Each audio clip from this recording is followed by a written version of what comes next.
I don't think people realize how much money flows through affiliate marketing. We're talking like tens of billions of dollars in revenue. You actually have a way to make your clients even more happier. I don't believe that ChatGPT is going to replace all shopping, because if I want to buy 2 products, ChatGPT is again. You can do these strategies, and a week later, you could be showing up a lot more on ChatGPT. You're not spending 9 months on SEO with the hope that someday you'll be able to show something to your boss. Michael, thank you very much for being here. Let's kick it off. You work at Everflow, an affiliate marketing company.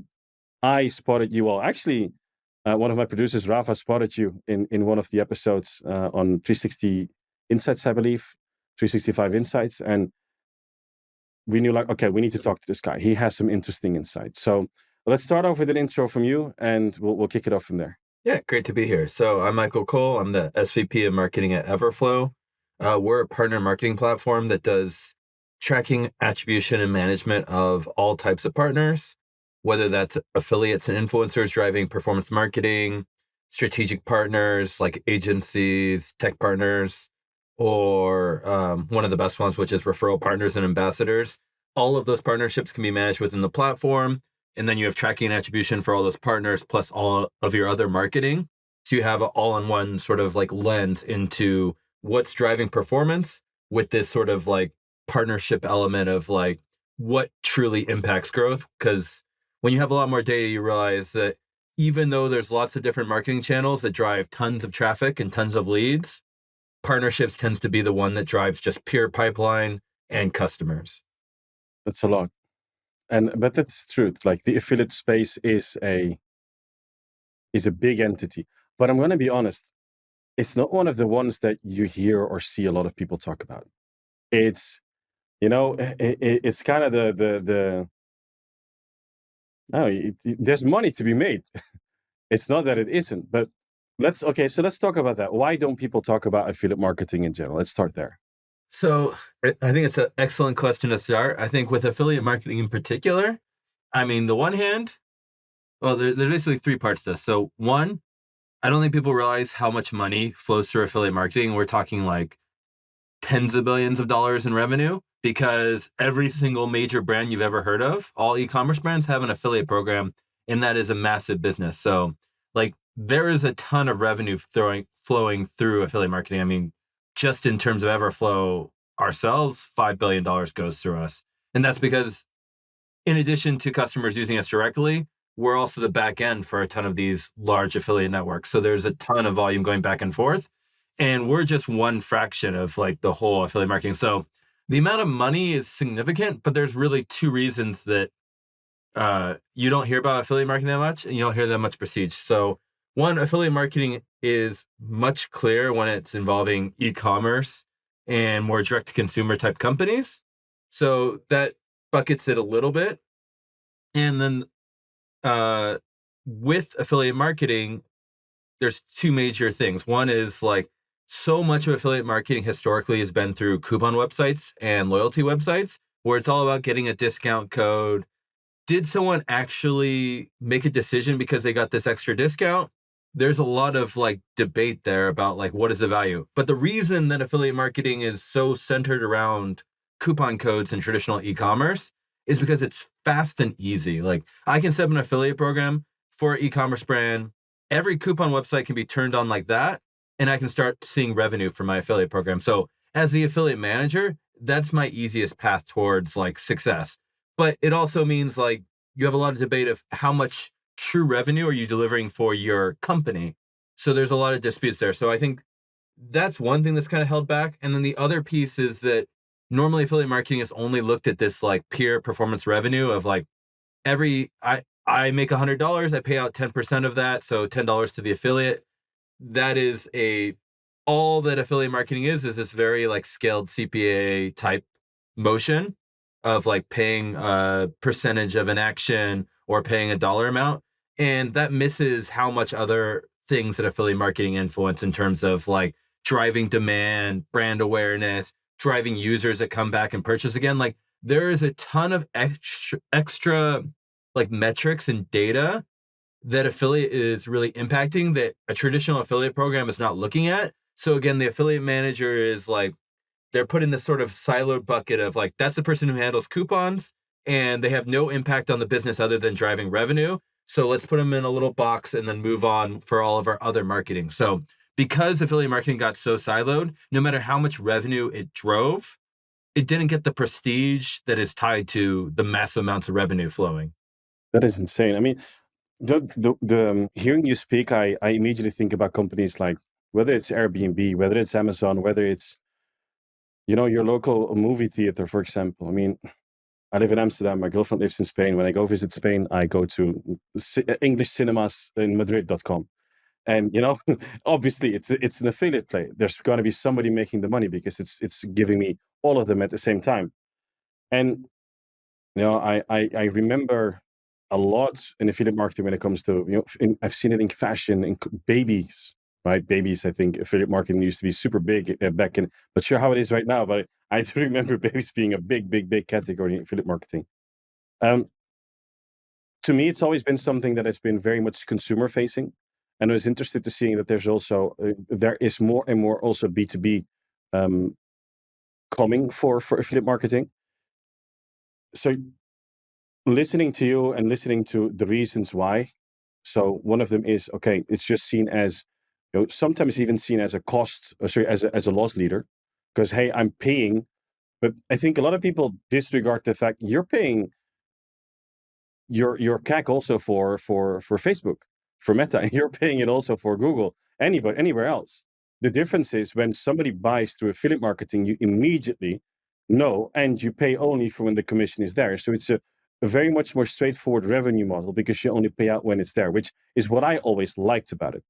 I just didn't really find um, the positions or the plays when it came into the B2B sector. So I'm going to ask you that, like, how does affiliate marketing nowadays play into B2B? Does it have a purpose? Does it have a right?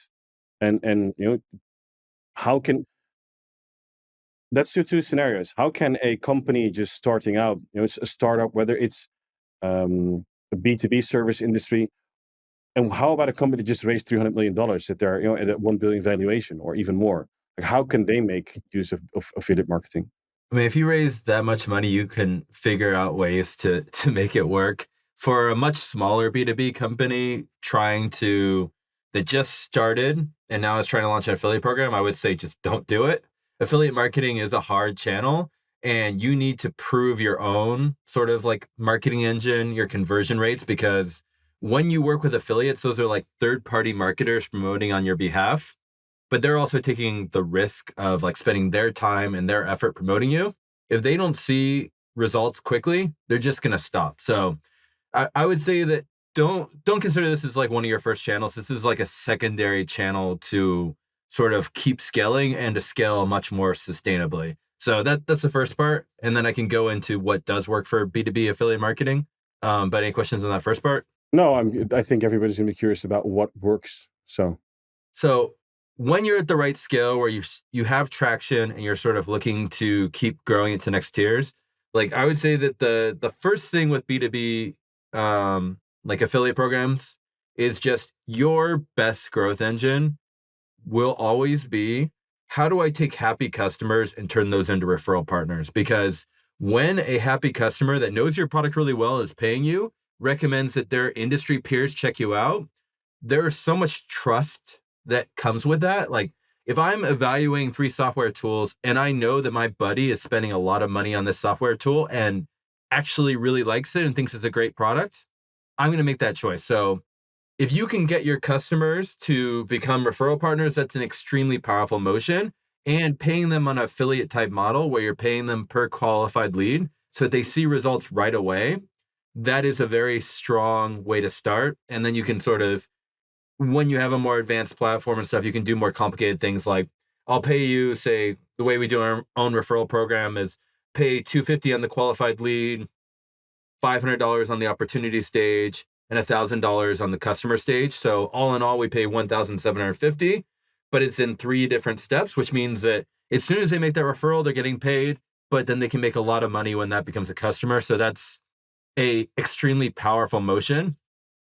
But the reason I bring this up for affiliate marketing in particular is that anytime you're doing any type of partnership strategy where you are expecting someone to put a lot of work and effort on their side to refer you, to talk about you. They need to have a feedback loop of a platform that they can log into. They can see the basic stats of like, hey, I introduced these 3 people. Did I earn money? Yes. Am I earning more money? Yes. Am I getting paid next week? Yes. Like that is the table stakes for any type of partnership or affiliate strategy. So that's why I like this is your best engine once you have happy customers, and you just need to have some sort of like structured way to provide that transparency. So that's the first thing about B2B affiliate program is like turn your customers into referral partners. Usually the other 2 major segments are you want to turn any implementation agency that benefits from selling their services and your product at the same time. You want to recruit all of those into your affiliate program, because if you can pay an agency a ton of money to refer you into lots of customers, it's a win-win from the agency perspective. They get to sell their services, but they make more money from you, so they can hire salespeople. They can go win more customers, and they can bring them down your door. So that agency play is extremely powerful for B2B, and you want to get as many of those agencies in the door with as much money flowing through them that they can keep selling your product. So that's 2. What type of agencies are you talking about? So there's probably like 2 major categories. So one is whatever is your niche, any sort of agency selling services that promote that kind of niche. So for us, it would be like affiliate management agencies. That's like a clear one for our group, but it's also like any sort of like implementation agency, operations agency, anything where you become part of the tech stack that they're recommending to their customers. And they're like, oh, for managing your partners, use this platform. For using your analytics, use this platform. For managing your CRM, use this platform. Any of those agencies are really great to empower. And again, like because they're double dipping, it actually allows them to spend a lot more money on customer acquisition. It's funny how you now the more we talk, like I'm realizing how little respect I gave to affiliate marketing. Because and I'm sorry, but the thing for me is like, and also because I didn't see it, right? Because when Shopify tells me, hey, look, we're paying you another $36 this month for this specific client because you have them you've had them for another month with us. That my brain doesn't think as that's an affiliate, that's a referral fee, but it falls under the bucket of affiliate marketing, obviously. Exactly. And the reason for that in particular is just as you scale any type of referral partnership or affiliate partnership, once you have about 10 partners, it becomes an accounting nightmare. It's really hard to pay out lots of individual people. So you need to have a structured system for managing all of these partners in the first place. And that typically is affiliate marketing type situation because you need to pay out on a regular basis. That's an affiliate program. I hear you. Yeah, I mean, now that I'm thinking about it, there's so many that I see where, and I think you're right about it. Like even for us, like we get, we have an agency that does Shopify development, and if we bring on a Shopify Plus client, we get 2K in the bank immediately. Like like you said, cost per acquisition, right? If we do an advertising campaign, my cost of acquisition can now be fed by 2K for every client that I onboard on a Shopify Plus, obviously. So it's an amazing insight, and also opens up the door for you as an agency serving industry. Like if you can capitalize on the fact that you, like you said, double dipping, it sounds bad, but also sounds amazingly tasty. So yeah, so if you have the opportunity to do this, I mean, in anywhere, like if you're in the tech space, usually any tool stack you use is going to have this type of referral option. And that's the thing for me. Like again, like affiliate marketing, I had so connected through set up a website, link towards something, whether it's through a coupon or whether it's like, hey, these are the best things for this and this, like listicles and things. And then we send you to Amazon and everything else.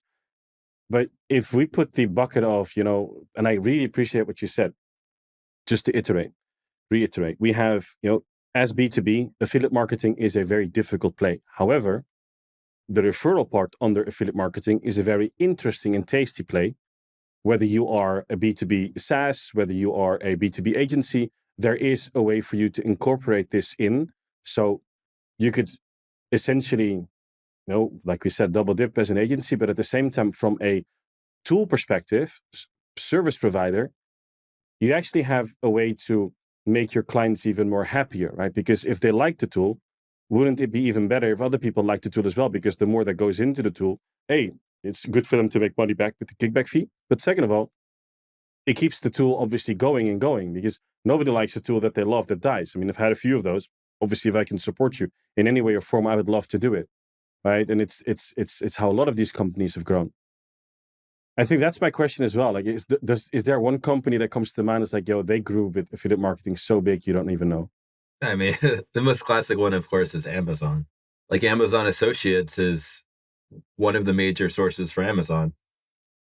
I mean, when you said billions and then now you say I Amazon's like, wasn't yeah, even okay, they talking about like Amazon or yeah, Shopify with billions. I was talking about like the external ones. But when you get to that side, then you get to even more, because it's always been like the key of Amazon's growth has been through affiliates, which they call Amazon true, Associates.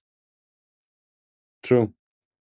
So to go back to like B2B affiliate programs, so there's a third bucket that is true for all affiliate programs, whether they're B2B or e-commerce, which is the content side. So with content, that's typically any type of review website is a traditional affiliate. So anyone who says like top 5 like affiliate marketing software, that's an affiliate. If they're doing any sort of reviews of best products for the year, that's an affiliate. Like every single type of listicle and review thing, that's the traditional affiliate. And that is a key engine for you to be developing, because you want to make sure that any place where people are comparing you versus your competitors, if you don't show up there at all, you're not a part of the conversation. So that's the table stakes. And the best way to make sure that they include you is a monetary relationship. So you need to have an affiliate program to make sure that they are including you, that there's something happening, that they are consistently updating this and talking about you the right way. I think that's the other piece, is sometimes you can just pay to be part of like a review website, but that is usually a one relationship and then it's over. Whereas when you have an ongoing affiliate relationship where you're paying them on a performance element as well, you have an ongoing conversation about like, hey, here's what my product really does. Here's how I'm better with my competitors. You have more of their attention, which allows you to sort of like make sure that you're reflected properly, which we'll go into later why that matters so much. But the main thing is that like with all the ChatGPTs and Gemini, they now take into consideration sentiment, which is like if these review websites are talking about you and they're saying you're good in these ways, that will show up when someone asks ChatGPT, like, what's the best affiliate software? Those review websites, the specific wording they're using will now show up there. So if they're talking about you as like, in our case, like we're a platform, not a network, but a lot of our competitors are networks. If we are being called a network by a lot of review websites, that's going to show up in ChatGPT that Everflow is a network. So that's why it's really important to also make sure that like how you're talked about is now important. And that requires developing these relationships with all these long tail publishers that are feeding the LLMs and feeding like the content being generated. So I'd say for a B2B affiliate program, you get your 3 buckets, which is customers and referral partners, agency and tech integrations, and then third, all of the content publishers. Those are like the key ones that have the most like direct results. The thing you said about the third item, or the third bucket, essentially, when it comes to those reviews, the content bank that's being created. So this is how I think most people see affiliate marketing, right? Writing a piece of content and then people go to it because they want to have a review, they read it, and then they go to Amazon or somewhere else and they buy it. And one of my questions is, how valuable is this for B2B? Because if I'm selling a service from a B2B standpoint, does it make sense? Versus if I have a commodity tool, right? If I'm comparing calendars, then yeah, somebody's going to maybe be able to buy it, for example. But if I'm selling I don't know, a 10K per month ransomware software, is there a place in affiliate marketing? I don't know. It's those types of things where I'm struggling, and I'm curious about the potential there, but I don't want to skip one thing that you said, and it kind of feels like the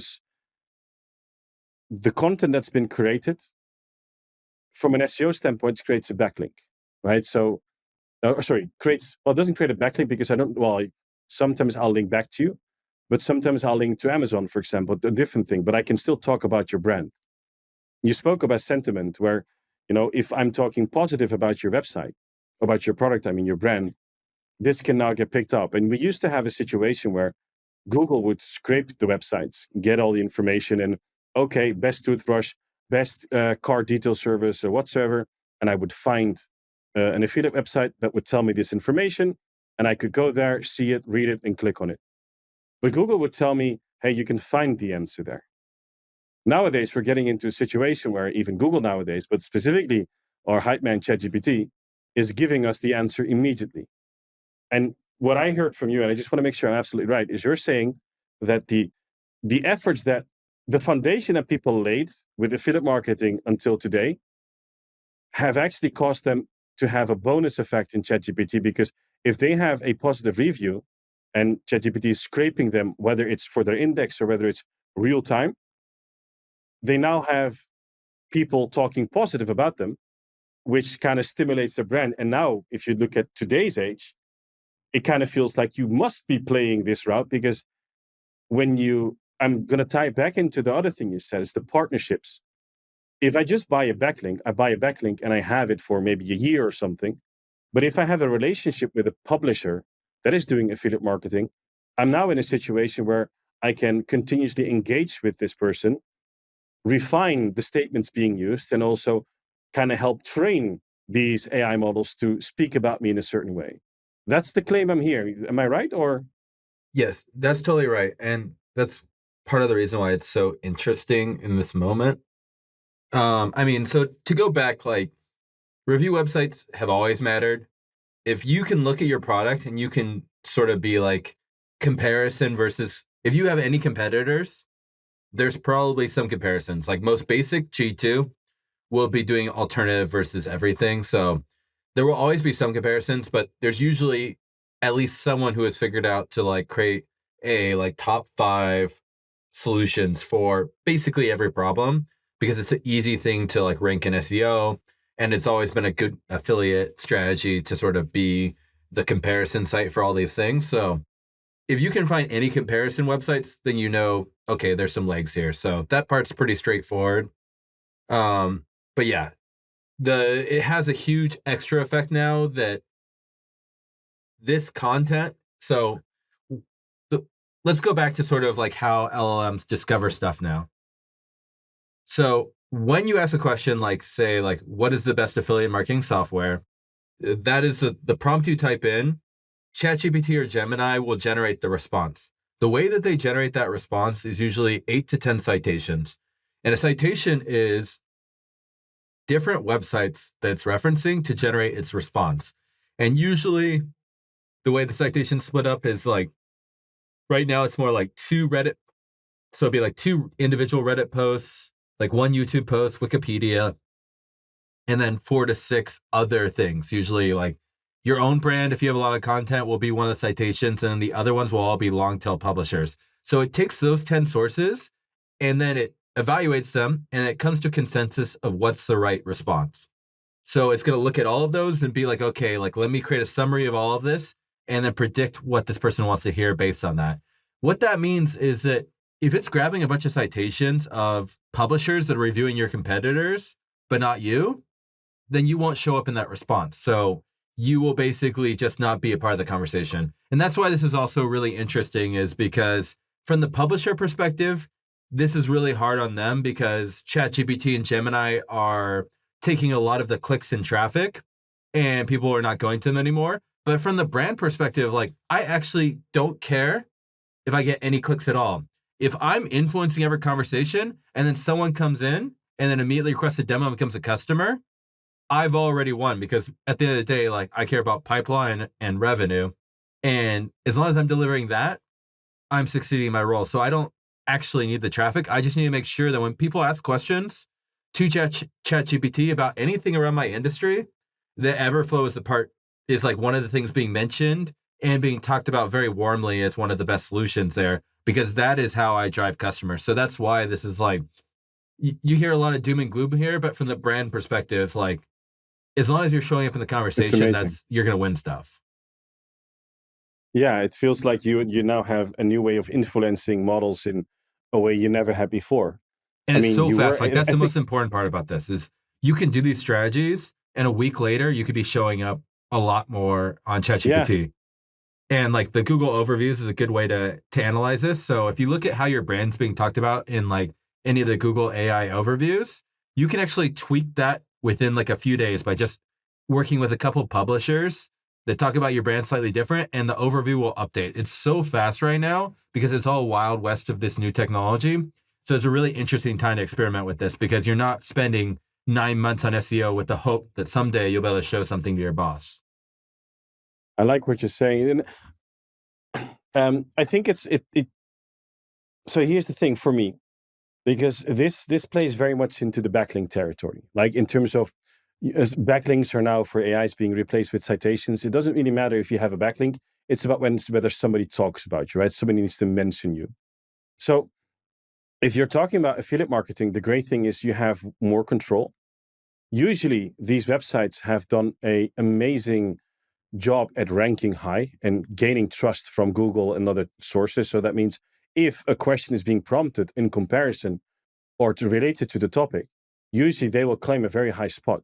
Although this is one of the things that's most interesting about the citation stuff is a lot of the stuff being used for citations is ranked like page 10 or page 20 in Google, which means that no one has seen it in a decade, but now it's being part of an answer today with ChatGPT about this thing. So there's a lot of like long tail publishers that like made no sense from the SEO model, but are now influencing ChatGPT, which makes it even weirder and wilder that like the influence is so much more spread out. Much easier.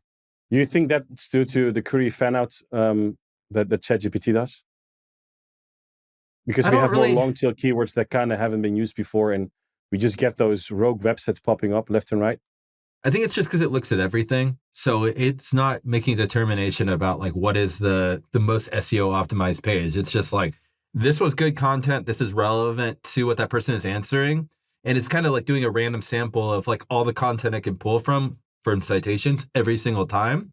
So it's pulling from a much wider net than what a traditional like top 3 websites in Google are. So it's just I think that's just why. It's just because it can look at a lot more and it doesn't care because it's going to do consensus.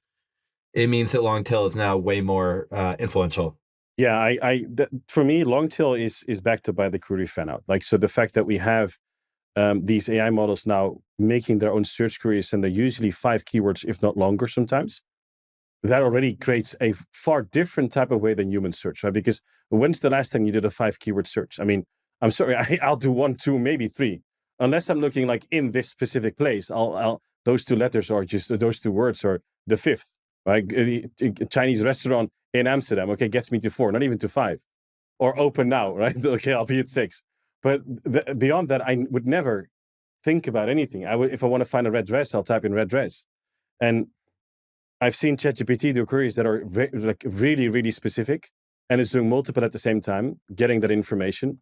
So there's a far better chance that those in-depth articles that we normally don't see bubble up for the keywords that we monitor actually are being used in the answers. What you're saying, the fact that we now see a channel that wasn't being looked at as I want to So be it wasn't correct being and thought of polite. for driving brand awareness and like Yeah, top of funnel demand. And now because it always did that. Part of the problem was people weren't measuring it or or tracking it. noticing it. Yeah. But now it also has a clear just strategic value because there's nothing more top of funnel than someone going to ChatGPT and comparing you against your competitors. So how easy is it for a company to do this? Like, let's walk through the steps. So I'm a B2B company, or a B2B company, or B2C, whatever I want to do. Like, how do I get started? And let's look at it from this perspective, right? I want to actually start, because I think that's the hype. People are interested. How can I influence ChatGPT? So how do we make them do this? Like, what's the 1, 2, 3 on this? Yeah. So the first thing I would recommend is that you get a prompt tool. So I use personally a website called promptwatch.com. I always recommend this one because it's a 7-day free trial. So it's just very easy and it takes like 30 seconds to set up. So you put in your URL there. It says, I think this is what your company does. I think this is your descriptions. And I think here's like your competitors. It'll predict all that. It'll be like, here's 10 prompts that I think are relevant based on all the information. And then you can go from like, okay, of these 10 prompts, I can see like 100 or generations of responses every day for each of them. So you'd be like, hey, like, what is the best affiliate software for managing affiliates and partners? I can see how it responded every single time, what citations were used in those responses. And then I know, okay, like, here is how I currently show up when these general questions are being asked. Am I showing up at all? Are my competitors showing up? That's your first part. So now you have a little bit of understanding there. B, you got to actually see all, like, a lot of times they will include the citations for what they generated. So every time they do that, you're like, okay, here's all of the publications I need to be in for me to start showing up here. So that's pretty obvious. Then you can literally just start reaching out to each of those publishers and be like, hey, can I get inclusion here? So that's been my marching orders internally is I have our partnership person reaching out to all of these websites to make sure that we are included there if they have significant citation influence. So after that piece, the other part of this is you can see where your competitors are showing up and how are they ranking and like what citations are being used there. So between that of like who are the publishers to reach out to and what are the things that are talking about your competitors a lot, you have a ton of boots in the ground work you can just start doing right there to do outreach. It doesn't require any complicated setups. It's just making sure you email everyone and be like, how do I get included there? And then you can always build more advanced partnerships with them once you get that first inclusion on those websites. I hear you. So it's pretty simple. It's really It's simple. it's it's about getting the first startup data to understand like what are people talking about in your brand? How is ChatGPT answering things, and what is it citing? Where is it going towards? And then trying to see if you can reach those websites. And are you saying Everflow is a partner you can do this with, or are you guys in a specific niche? So we're more of like the tracking analytics and management piece for like if you want to onboard these people directly, you want to track all the like the clicks that they send directly that don't go through ChatGPT, like what happens to those?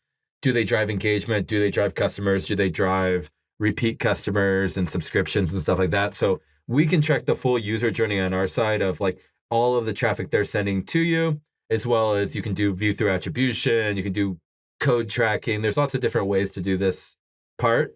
But basically, we track the full user journey and allow you to have the partners. And then every time that they directly send you someone who becomes a customer or a lead, you can attribute revenue to them, pay out on their side, and then you can make sure that they're being paid through the platform. So we serve sort of the management piece of this for just the like outreach part. Like that's just email. Like you don't need a solution for that because you really want to email every one of these individually. There's no reason to do it particularly in mass because you should also be referencing like I want to be included on this page. So you could do that at scale, but you also don't need to because it's going to be like 100 websites. It's not that hard to just send out 100 copy and paste emails with like slight changes. Because your niche is going to have only a limited amount of websites, obviously speaking about them. So it should be an easy way. And these websites, I think, just to encourage everybody listening and watching, is these websites want you to reach out, right? It's their model to cite people and to talk about people, because if they feel the product is good enough or better than what they have right now, they're going to feature it and they're going to start putting things in because they know it will give them an option to generate more commission. And that's And obviously they their need revenue engine, right? they need to generate money. Like this is a Yeah. very good time to be doing all this too, because all these publishers are going to be getting less traffic. They need to have alternative monetization sources.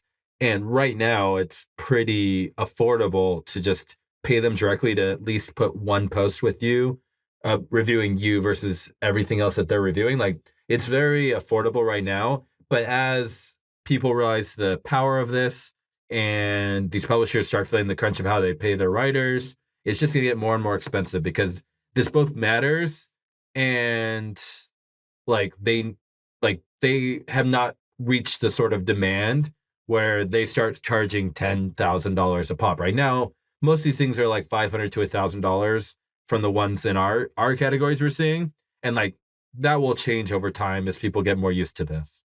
Yeah, because now the funny thing is, once publishers start realizing that they kind of have an extra power of influence essentially on these AI models, their content now becomes more valuable if they are the ones that are being cited essentially, right? So if I just had a website, I might feature you for free because you're just giving me a higher commission. I've seen those negotiations. Hey, we get 10% right now. Well, I'll pay you 15. Okay, fine. You'll be number one right tomorrow. No issues.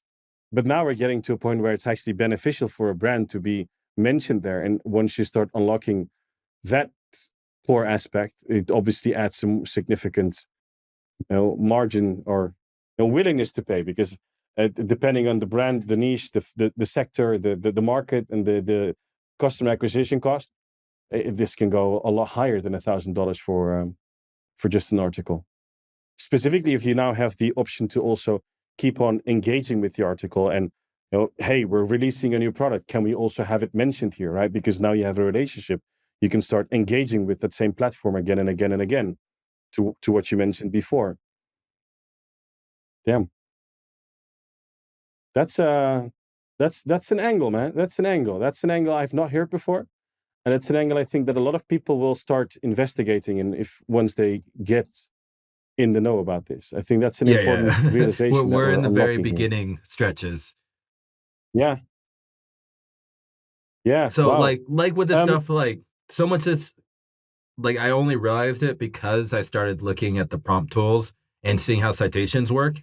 And it becomes, when you see it for your own company, this becomes pretty obvious. It's just most people have not, like, AI can be overwhelming. It can feel like it's something complicated. And once you see like, oh, it's actually just these 50 sites that are influencing all the AI stuff. So as long as I handle long tail, Reddit, YouTube, and Wikipedia, I'm now feeding everything that LLMs need to include me. And then you can always like expand upon it with like, how do I create sort of like relevant niche content for all of the other things where I want my brand to be mentioned? Because for anyone who's got like a specific niche, there's probably like 1,000 little minute details about your niche that there's someone expert that can explain, and you can create content for all those things too. And that way, if they're asking about direct comparison stuff, you show up because of the long tail publishers are including you. If they ask about any sort of like, how do I do postbacks for affiliates? If you're the main content source for that, you will also show up. So those are the two sort of like main levers to make sure that you're always showing up when people are searching out very specific challenges and they're ready to consume content.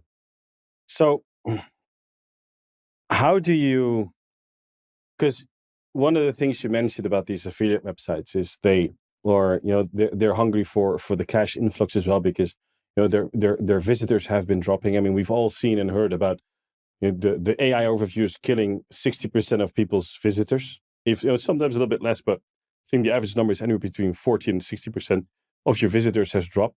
The question is obviously for people, is the conversion still the same? Because were those people with lesser intent, or were those people with still a high intent, but they're now being pushed towards the AI overview immediately to the partner instead of you? Do you, in a world where AI models are answering more and more questions directly rather than having an LLM, rather than having a page pushed towards you that you can use, and them potentially not respecting the fact that you have an affiliate link that they're not featuring towards the product, how do you see the landscape develop like over the next 6 to 12 months in the affiliate marketing space? Yeah, I think it'll be interesting to sort of see how that develops. Like, I don't think it's nearly as doom and gloom as people think, especially from like the peer affiliate performance side. For this specific reason, like ChatGPT, say if I'm buying like a pair of boots, if I do not know which boots I want to buy, I'm not going to just immediately go, hey ChatGPT, tell me about boots. Okay, I'll buy that. Like, I need to actually like see a few pictures, see the details on like the why more than a paragraph. So at that point, I'm going to go from ChatGPT as my first step of like, oh, Red Wings boots, those sound cool. Now I will look up Red Wing boots reviews, etc., and I'm going to a publisher, and from there I'm gonna go purchase it after I go to that publisher website. So there will clearly be a publisher that gives me that like way more in-depth view. That's going to be that second stage, because I just don't think that the overview will ever be enough, that you won't want to do any additional research. And then as soon as you're doing additional research, now you're going to be a much higher conversion rate, because like you already thought it was interesting. You went to that publisher, you agreed that, oh, it is great. Now you're going to buy. So clicks down, conversion rate up in that situation. That still works as long as there's a monetization model where they're getting paid for that conversion. So you're saying the way the behavior of the visitor, the customer, the user is not going to change that significantly. I No, the can buy only into time that. where I think it is actually worrisome is like I asked ChatGPT this question. I then go to the publisher and like, okay, I'm ready to buy it. And then I go back to ChatGPT and say, like, show me Red Wing boots. I want to buy it right now. That will happen sometimes because like I think the other thing to keep in mind with this stuff is like I don't believe that ChatGPT is going to replace all shopping because if I want to buy two products, ChatGPT sucks again.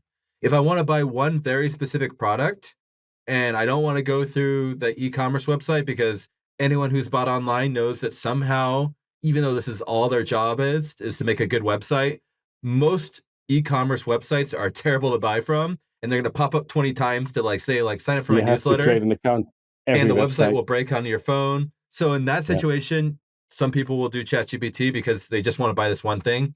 But normally you'd be like, okay, like let me see what other products I can get. Let me get my shopping cart up to enough to get free shipping. So in that situation, you go ChatGPT, publisher, ChatGPT. Oh, they're shipping? Never mind. Let me go straight to the brand, buy the boots plus a pair of socks. Now I'm over my shipping total. So I'm back to the website. So there will be some cannibalization of people actually buying through ChatGPT. But I think most of the time, like, you're either buying multiple products or you're trying to get enough to your free shipping.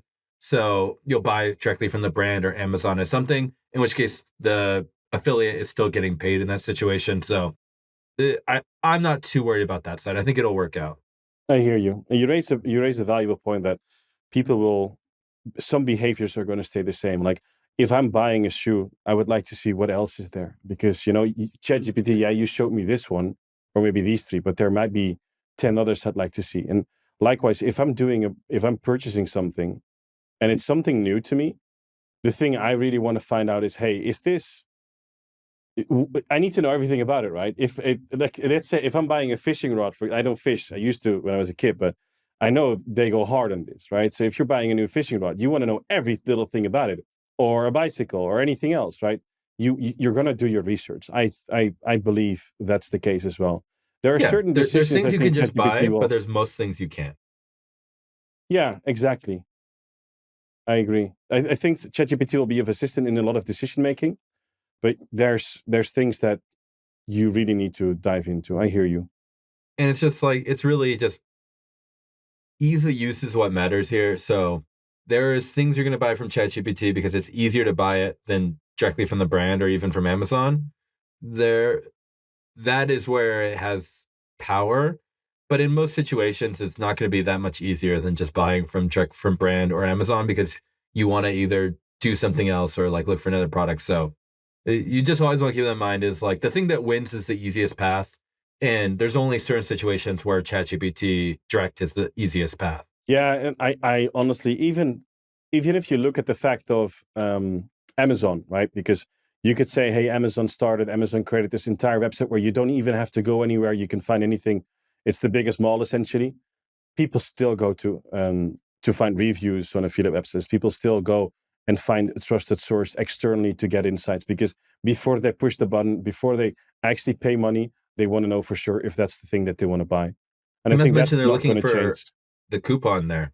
Like that's why coupon and loyalty affiliates are so important. It's like if I can get a cash back directly from the brand for 15%, I'm I'm gonna going to be skip like, I don't want ChatGPT. to do Amazon either or Yeah, ChatGPT. exactly. Yeah.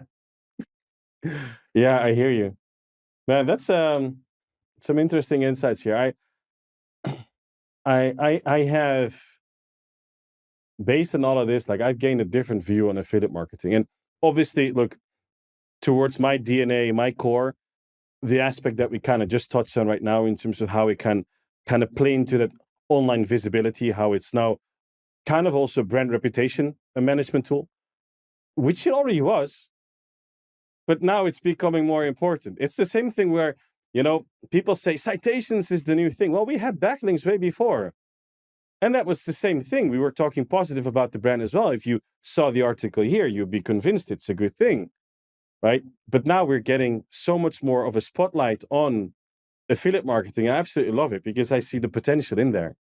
and specifically from the content creator's perspective. And I'm also very happy because at one side we see ChatGPT cannibalizing so much, or being so doom about, hey, it's going to destroy all the internet and stuff, and nobody's going to access any websites anymore. I have trouble believing it. I also have trouble envisioning how that model is actually going to cohesively work together. Like, what's that yin and yang that we're going to formulate? Because it has to be there. Google's going to get away. Google should be removing their index relatively soon as well. I mean, you're going to have to press a button to go there. So, how do we then navigate? It's just going to be chat. But sometimes I don't want to have chat. Sometimes I just want to have links, because but yeah, that's me. Maybe teenagers from now are like, what's a link? I don't need one. I just want to chat, right? We'll see how the evolution goes.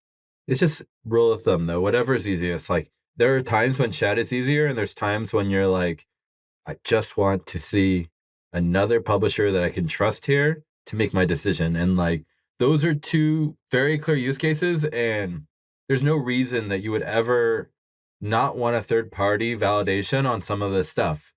And like, ChatGPT will never be the de facto source of like all decisions. Like, no matter how good it gets, no matter how smart it gets, you always want to be like, oh, but is this somehow influenced by, say, like a large brand that has way more power, et cetera? Like, that will never go away no matter how perfect ChatGPT could possibly become. And that's where you want to have a third party. So you're like, okay, am I making a good decision here on a important decision, like on an important purchase? Yeah. Yeah. And, if anything has shown us this year, it's the fact that, yeah, we were very like long on ChatGPT, and I still am. I still am long on AI in terms of like the possibilities and what it can do for us and even humanity, essentially. But when people like Sam Altman are telling me at the start of this year, coders won't have a job at the end of this year because it's accelerating so hard. It's like, well, okay, we're at the end of the year. They still have a job, and I think developers and coders right now are um, even, I would say, because of AI, even more important than they ever were. And I hope we can say something similar about publishers in a year from now as well, where they still have their cornerstone. They still are a cornerstone of the internet, and we still use them, and they still thrive. That's what I'd like to see. I think the other side is just very like, it, it's very weird how AI companies have decided that like the robot apocalypse is somehow a great selling proposition for how important they are. It's such a ridiculous view because I mean, we use way more AI than we did 6 months ago. We have tons of processes that are way better. But guess what? No matter what project you do with AI, you still need someone to management. You want someone to take ownership and to figure out how to produce more with it. So there's a lot of stuff we do now that we didn't do 6 months ago because it's now easy for us to do that still has people owning it. And same with coding. It's like, great, even if AI does get even better at coding, it still needs someone who is managing it, is developing it, and then if you can develop twice as fast, you're just going to develop two things. So that's not changing the amount of coders. It just means you're developing twice as much stuff. True, true. And you're right. Like, AI is the man in the middle. Like, it can do a lot of stuff in terms of, from if you have a start, middle, end, it can do so much, and it can accelerate. Just, I love you hearing you say that, because there's a lot of people saying AI can do everything. Look, if you're on LinkedIn at any point in time, people are saying, AI. It's like it's the second coming. The thing is, I'm so happy we're coming down to earth, and we're even hearing people like, even Sam Altman or even Musk right now saying AGI isn't coming relatively soon, right? We have to wait at least 10 years. Whereas if you were to ask them beginning of the year, they'd be like, no, we're a year or two out. And suddenly it's 10 years. And suddenly we're like, is AI a bubble? Are we, all the money we're putting in, OpenAI wanting to spend $1.4 trillion, even though they make 20 billion a year. It's like, come on, guys, let's get a little bit down to earth. AI has been amazing. I think the world will never be the same based on what we can do.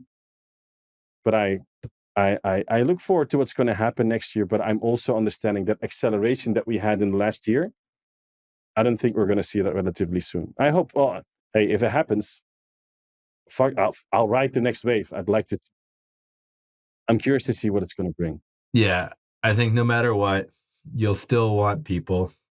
doing stuff. You'll still want people guiding the AI. There's still a billion conversations that happen within the office towards business goals and data points that it's not looking at, or like what is the grand strategy that it will never have access to. So even if it gets so much better over the next few years, like I don't see any way it's gonna get that much better within like a year. It doesn't change the fundamentals that there is. It's very uncreative minds. If you can't think of a billion things you want to have your team doing with AI as it gets better, versus like just fire all your team. Like if your thought is that you should just fire everyone, you are probably a bad manager who's not really utilizing the people you already have on your team, because there's always stuff that they could be doing. Oh yeah, sorry, I lost you there for a second, I think. But we have a local recording, so we should be fine. But I heard you. I heard you on the bad manager.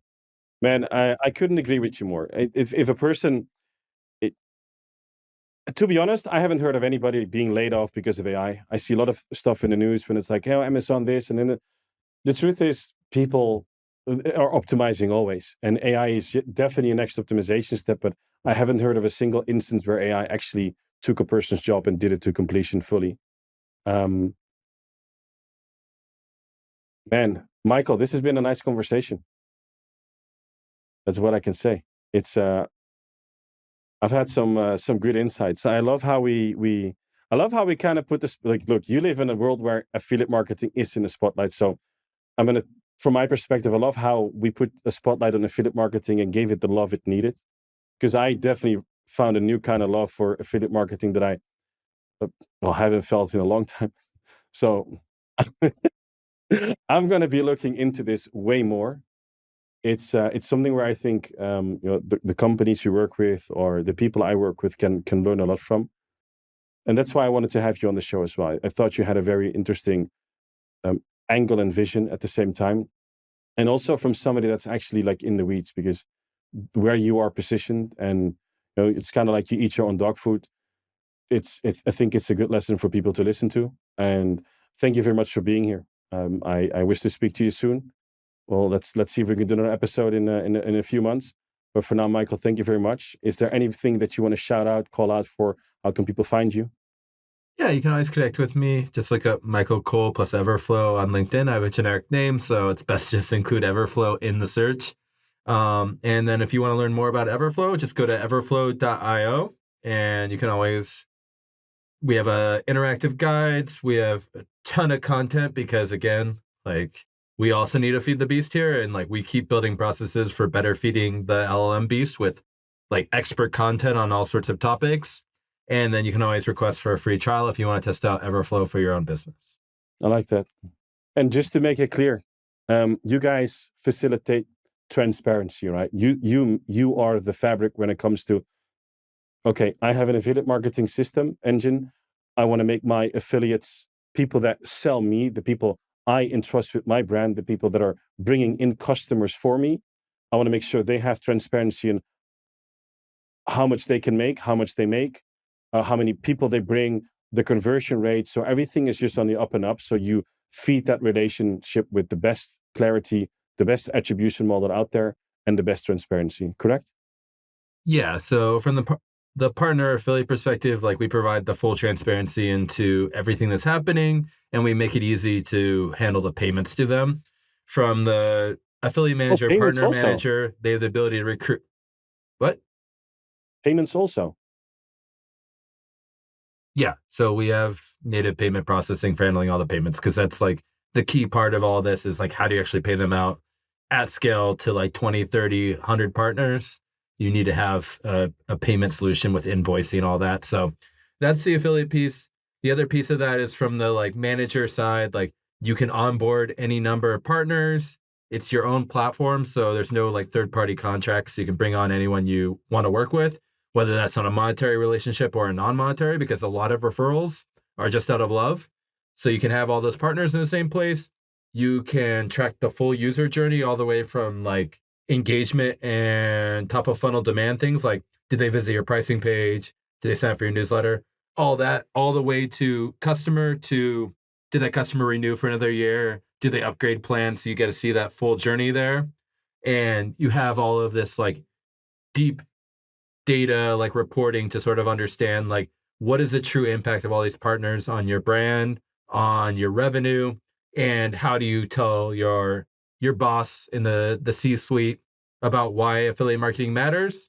You have all the data to just show how much you're influencing every stage of like customer. Awesome.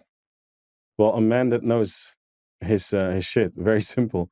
Michael, thank you very much. Michael Koole plus Everflow on LinkedIn. Thank you very much. And well, to me, you've got a beautiful name, so I know where to find you. Thank you. All right, Michael. Thank you very much. Thank you as well.